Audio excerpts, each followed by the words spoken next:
एक अजीबोगरीब प्रश्न आप पढ़ सकते हैं, स्क्रीन पे ही है, पढ़ लीजिए। एक भैया का कहना है कि ईश्वर ने पैसे क्यों नहीं बनाए, सभी जगह पैसे बना देता, जैसे पानी हर जगह से जाओ और एक लोटा जल कहीं से भी भर लो, कुआं से, नदी से, कहीं से भी। इसी तरीक़ा से पैसे उसको उन भैया को हर जगह चाहिए कि जहाँ पे भी जाएं बस पैसे उठाओ और जाके दे दो। तो वो जिसे तुम दोगे वो पागल है क्या तुम्हारे पैसों से चीज़ें देता? वो क्यों नहीं ऐसी कर लेता, वो रखता ही क्यों? जैसे एक दुकान पे तुम जा रहे हो तो वो तुम्हारे पैसों से अपनी चीजें क्यों देगा? वो खुद नहीं उठा के ले जाएगा कि जहाँ पैसे, जैसे पानी उसके घर में भी है तुम्हारे घर में भी है, तो तुम एक लोटे लेके जाओ और तुम उससे कहो ये एक लोटा जल ले लो, मुझे पार्ले जी बिस्कुट दे दो, तो वो व्यक्ति बड़ा आश्चर्य में नहीं पड़ेगा कि साल मैं तेरे इस पानी से क्यों बिस्कुट दूं? हम ही अपने घर से लोटा नहीं भर लाएंगे। फर्स्ट ऑफ ऑल, पहली बात कि उस पैसे की कोई कदर नहीं रहती। दूसरी बात, आप नोट करो कि भगवान ने पैसे नहीं बनाए, पैसे बने किससे हैं? वो चीज भगवान ने बनाई। जैसे कि पैसे किसी चीज से तो बना है कि नकड़ी, मतलब कागज से पैसा बना है, तो कागज किससे बना? किसी लकड़ी से या किसी भी चीज से बना है, तो वो चीज ईश्वर ने बनाई है, उससे पैसे बने हैं। ये तो तुम भी कर सकते हो।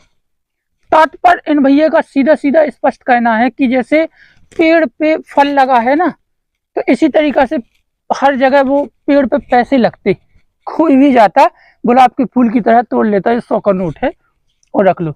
लेकिन भैया तुम भूल रहे हो, ईश्वर ने फल नहीं बनाए, ईश्वर ने क्रिया करके वो पेड़ बना दिया।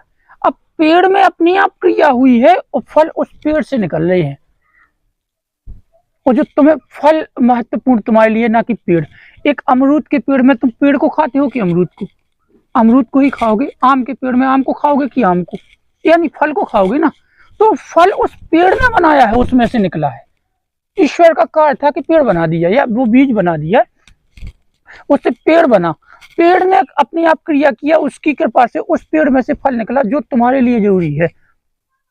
इसी तरीका से पैसे जिससे बनने हैं, या हमने जो पैसे बनाए, वो चीज ईश्वर ने वो चीज बना दी, या कोई ऐसा पेड़ बना दिया जिससे जिसकी लकड़ी से कागज बने, कागज से वो बने। तो भैया ये कुदरत ने ना पैसे बनाए हैं। कुदरत तो क्या, शासन भी पैसे नहीं बना सकता। जब वो पैसे बनाएगा या देश में करेंसी फ्लो करेगा या जारी करेगा, तो उसके बदले में वो भी मजबूर है कि उतना पैसा या कुछ देना पड़ेगा, क्योंकि उस पैसे की वैल्यूएशन डाउन ना हो जाए।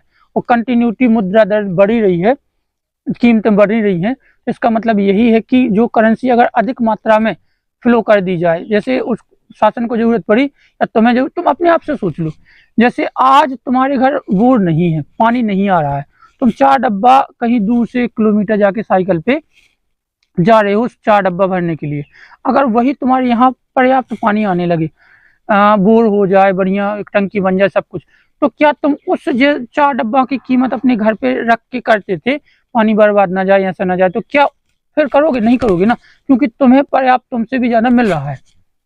इसलिए भैया जिनका भी ये सवाल है, उनसे मेरा वो है कि आप ये फिजूल की चीजें सोचना बंद करो। हाँ, अगर तुम में क्षमता है तो तुम वो हर उस पैसे को जब भी पकड़ो तो देखो कि वो पैसा ईश्वर ने नहीं बनाया है, वो पैसा जिससे बना है वो चीज ईश्वर ने बनाई है, और तुम भी वो चीज बना सकते हो। प्राकृतिक में ऐसी अनेकों चीजें कि जो ईश्वर ने स्वतः ही दी है, और जब ईश्वर देता है तो वो सबके लिए देता है।